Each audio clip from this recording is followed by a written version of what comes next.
एक कहावत मशहूर है, कहते हैं अगर किसी और के लिए गड्ढा खोदोगे तो उस गड्ढे में तुम खुद भी गिर सकते हो, ये याद रखना। और किसी के लिए अगर तुम बुरा चाहोगे, बुरा करोगे, तो अपनी बारी का भी इंतज़ार करना। थोड़ा वक्त लग सकता है लेकिन आपका नंबर भी आएगा ज़रूर। ये एक प्राकृतिक का नियम है।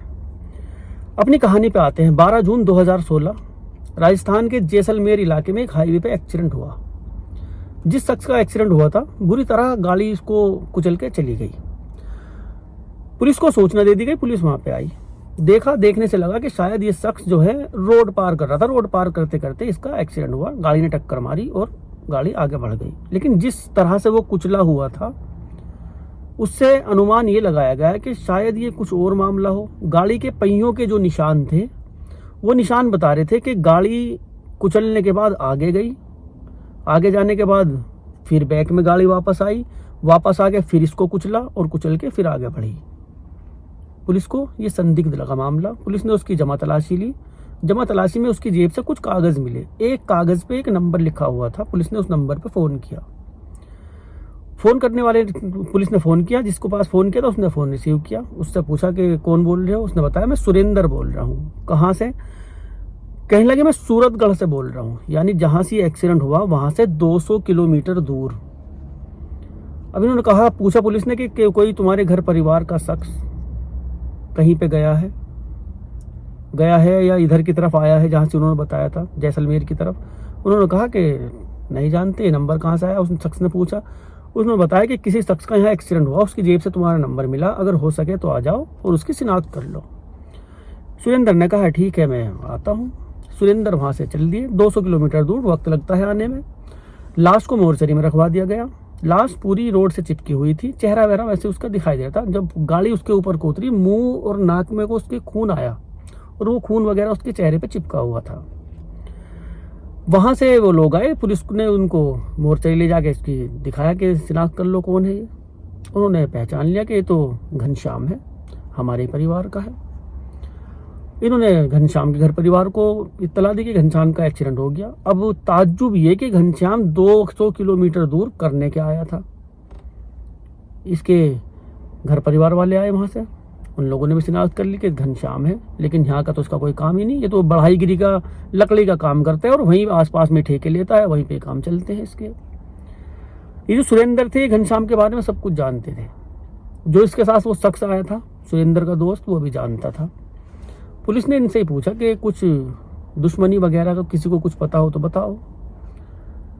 जो साथ में आया था दोस्त, उसने कहा, भाई साहब कहता था वो सुरेंद्र को कि भाई साहब जब आदमी ही चला गया तो कुछ छुपाने से क्या फ़ायदा, अब सारी चीज़ें साफ साफ बता दो जितना कुछ भी जानते हो।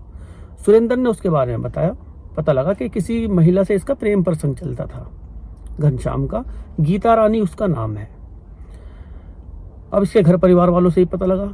इसकी घनश्याम की पत्नी थी, उससे भी पता लगा कि उसको भी पता था प्रेम प्रसंग के बारे में।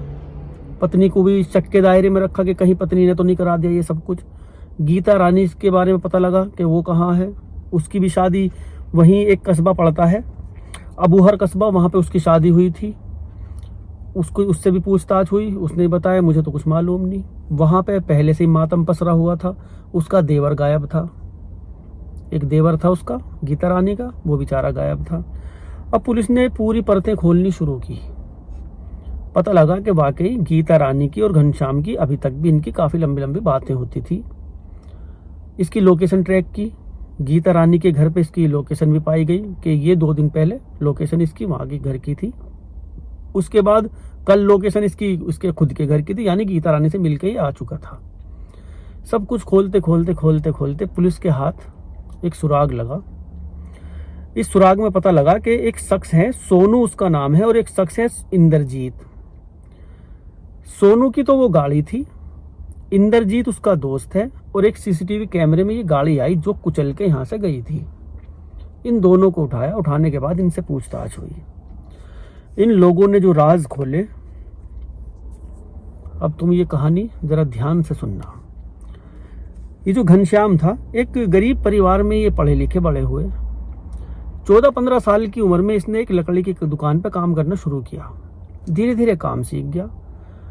थोड़ा उम्र भी 20-22 साल की हो गई तो ठेकेदारी करने लगा, बड़े बड़े काम लेने लगा। 8 लड़के इसके पास काम किया करते थे। काफ़ी लंबा चौड़ा काम लिया करता था, किसी का कुछ भी काम हो रहा ये पकड़ लिया करता था, अच्छा काम चलता था, अच्छा काम धाम सब कुछ ठीक। कोई कुछ किया करता था, कोई गेट बना रहा, कोई विंडो बना रहा, यही सब कुछ। इन सब कारीगरों में एक लड़का था आनंद, उस लड़के का नाम था। आनंद के ऊपर ज़्यादा जिम्मेदारियां थी। आनंद ही सारा सामान ला के दिया करता था, जो भी इस्तेमाल में आता है, कील वगैरह जो भी कुछ ये आते हैं इस्तेमाल में, वो सब आनंद ला के दिया करता था। एक दिन आनंद सामान लेने के लिए गया और वो घर से जल्दी वापस, वो अपने घर पहुंच गया, वापस नहीं आया।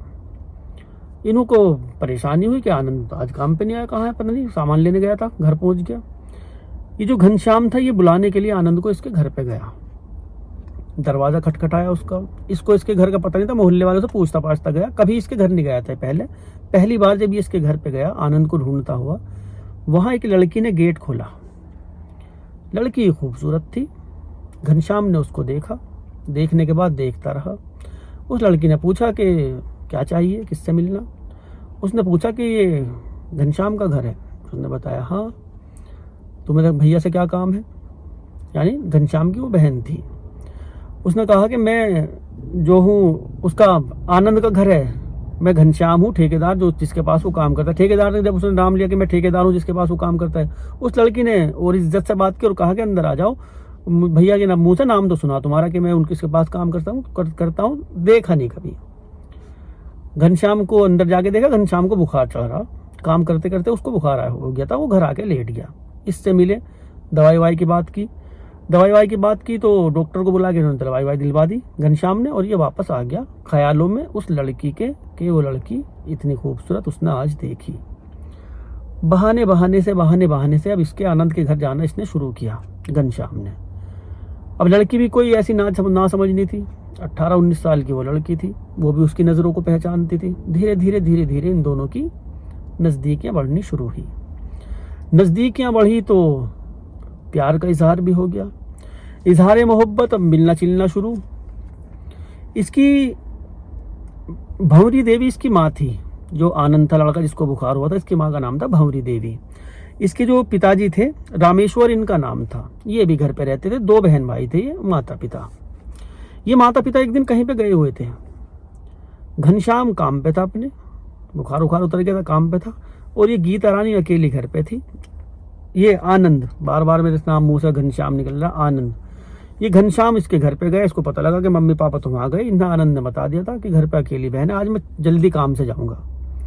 घनश्याम उससे पहले ही पहुंचा। पहुंचने के बाद वहां से इन लोगों की बातें हुई, अकेला घर, अकेले दोनों के शारीरिक संबंध बने, अपना आ गए। अब इनका मिलने का जो खेल है ये 2 साल तक इस तरह से चला।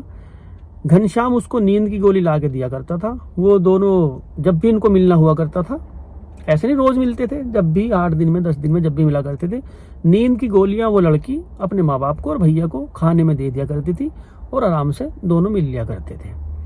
किसी को कानो कान ये खबर नहीं हुई कि घर के अंदर क्या कुछ चल रहा है। जिस दिन नींद की गोलियां देते थे तो घर वाले भी आलस्य में रहते थे, बदन जवाब दे देता है नींद की गोली खाने के बाद। उन्होंने भी कभी महसूस नहीं किया ऐसा। रोज ये काम नहीं होता था, 15 दिन में 8 दिन में इस तरह से इनके ये काम खेल चलते थे। वो उसको बुलाया करती थी गुपचुप, बुलाने के बाद मिलते थे, मिला के अपना निकल जाया करता था। वो ये सब कुछ इनका चलता रहा। अब ये गीता रानी हो गई शादी लायक, घर परिवार वालों को फिक्र थी बेटी की, शादी करनी। इसका इन्होंने एक जगह रिश्ता कर दिया। रिश्ता कहाँ किया? जहाँ गीता रानी की बड़ी बहन की शादी हुई थी, बड़ी बहन के देवर से इसका रिश्ता किया। वे 4 भाई थे। एक की शादी तो गीता रानी से हो गई थी अबूहर में। जो छोटा भैया था गीता रानी का देवर, उसी से इसका रिश्ता कर दिया। रिश्ते के बाद इसको भी पता लगा घनश्याम को, ये भी कुंवारा था। इसने काफ़ी कहा उससे कि ना कर शादी। इसने कहा कि मम्मी पापा नहीं मानने की। इसने बात भी की, उन्होंने साफ इनकार कर दिया। कुल मिला के इन दो की इनकी शादी कर दी गई। वो चली गई ससुराल, वहाँ पे अपना रहने लगी।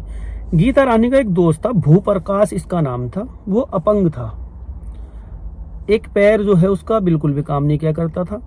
चलने फिरने में वो लाचार था। वो देवर हमेशा ज़्यादातर वो घर पे रहता था और इसी फिक्र में रहता था कि मैं औरों जैसा नहीं हूँ। रातों को उसको नींद भी नहीं आया करती थी। इत्तेफाक की बात ये हुई, जहाँ इस गीता रानी की शादी हुई वहीं से रिश्ता आया घनश्याम का।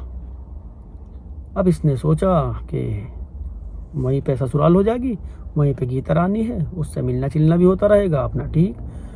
अब ये बहुत कम तो गीता रानी अपनी ससुराल में रहती थी, ज़्यादातर मायके में घनश्याम की वजह से, इससे मिलने की वजह से कम रहा करती थी वहाँ, ज़्यादा अपने मायके में मिलती चिलती थी, चली जाया करती थी। 15 दिन में आ गई, 20 दिन में आ गई, महीने में आ गई, बहुत आना जाना होता था। इस दौरान ये प्रेग्नेंट हो गई। इसकी सास ने मना कर दिया कि अब तू कहीं नहीं जाने की, अब घर पे रहोगी। इस पर पाबंदियाँ लग गई, मजबूरी थी। एक बेटे को जन्म दिया इसने। इधर घनश्याम की शादी उसी कस्बे में हो गई। शादी होने के बाद इनके फ़ोन पे बातें होती रहती थी हमेशा। फ़ोन पे बातें होते होते इसने अपना एड्रेस बताया कि वहाँ पे मेरी शादी हुई। जो खेल इनका घर पे चला करता था, नींद की गोली वाला, वही खेल उसने अपने ससुराल में शुरू कर दिया। अपने देवरों को भी, अपने पति को भी और अपने सास ससुर को भी खाने में नींद की गोलियां दे दिया करती थी। जब भी मिलना होता था घनश्याम को चुपके से बुलाया करती थी और उससे मिल लिया करती थी। काफ़ी वक्त तक ये खेल इस तरह से भी चला। अब ये जो अपंग देवर था इसका भूप्रकाश, ये रातों को बेचारा जागता रहता था फिक्र में। कभी आंगन में टहल रहा, वैसे ही घुटनियों चला करता था वो एक पैर से, कभी कहीं पे बैठा रहता था, बस यूँ सोचता रहता था। इस तरह से रहता था। इसकी रात को कभी भी आँख खुल जाया करती थी, कभी बैठ जाया करता, ऐसे ही। उस रोज़ इसने खाना वाना खाया नहीं भूप्रकाश ने।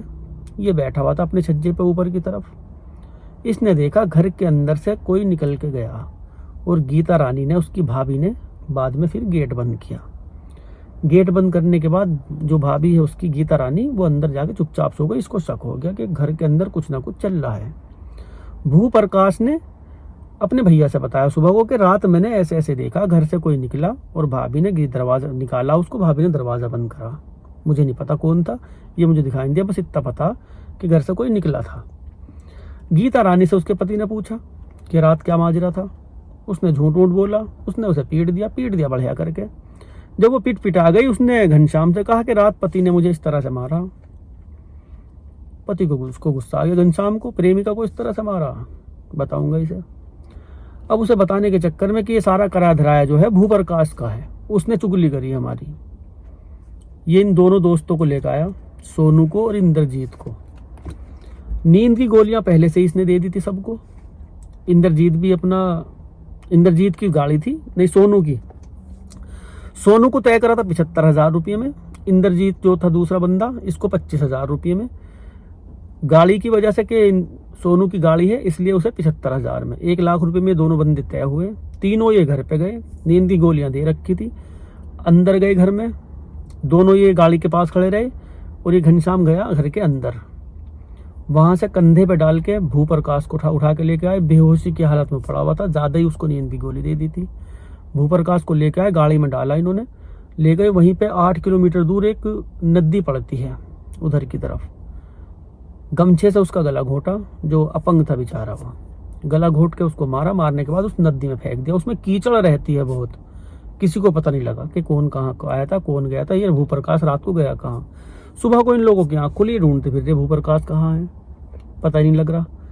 ढूंढते रहे, उसको ढूंढने की, इधर उसको ढूंढना लगा हुआ, इधर पुलिस में इन्होंने कंप्लेन लिखा दी। भूप्रकाश को ये भी ढूंढते फिर रहे। इधर इनका प्रेम प्रसंग निकल के सामने आया पुलिस के सामने कि कहीं इसके जरिए तो इन्होंने गायब नहीं कर दिया। इधर पुलिस शक में ही थी। और 200 किलोमीटर दूर एक नया कांड हो गया वहां। ये क्या हुआ, इंद्रजीत और सोनू ने गवाही में बताया कि भूप्रकाश को हमने मारा था और इसका गवाह सिर्फ ये था घनश्याम। और हमने सोचा क्यों ना घनश्याम को भी रास्ते से हटा दें, तो हमारा फिर कोई भी कुछ करने वाला नहीं है। और 1 लाख रुपये के चक्कर में 25,000 से 75,000 मुझे, 1 लाख रुपये के चक्कर में हमने एक मर्डर तो कर दिया। और अगर फंस गए तो बहुत बुरा मामला होगा। फंसने का इनको डर था। गवाह ये था अकेला चश्मदीद गवाह घनश्याम। इस घनश्याम को भी ये घर से उठा के लेकर आए। बातों बातों में दोस्त था इनका। क्या कहा था शुरू में मैंने, जो अपने लिए, जो किसी और के लिए गड्ढा खोदता है वो खुद भी गिर सकता है। घनश्याम को लेके आए, दारू वारू पिलाई, दारू में नशे की गोली भी मिलाई इन्होंने। जब ये बेहोश हो गया ठीक ठाक, गाड़ी से रोड पे नीचे फेंका, गाड़ी उतार दी। इनको लगा अभी मरा नहीं, बैक करके फिर गाड़ी लेके आए, फिर उतारी इनके ऊपर, इसके ऊपर गाड़ी 2-3 बार उतार गए और ये लोग फरार हो गए। एक मर्डर की तफ्तीश में पुलिस लगी थी, एक्सीडेंट वाले की। जो उसका देवर था भूप्रकाश, उसके मर्डर की भी गुत्थी इसमें सुलझ गई। वो लोग उसको ढूंढते फिर रहे कि हमारा भैया कहाँ चला गया बेचारा। इनको ये भी नहीं पता कि उसको तो बेचारे को पहले ही मार दिया इन्होंने। अपंग बंदा था वो, हाथ पैर उसके काम नहीं करते थे, एक पैर में थोड़ी जान थी, एक तो बिल्कुल ही खत्म था उसका। इस तरह से ये गिरफ्तार हुए। तीसरा जो था इनको तीसरे को इन्होंने खुद नहीं मार दिया। तो अवैध संबंध के जो कारनामे हैं इनके अंजाम यही होते हैं। जब भी करो सोच समझ के करना। मिलते हैं अगली कहानी में भाई। कहानी कैसी लगी कमेंट में ज़रूर बताना, और जिसने चैनल को सब्सक्राइब नहीं किया हो कर लेना, बेल आइकन दबा देना। सपोर्ट करो यार, सपोर्ट करो। मिलते हैं अगली कहानी में। ओके।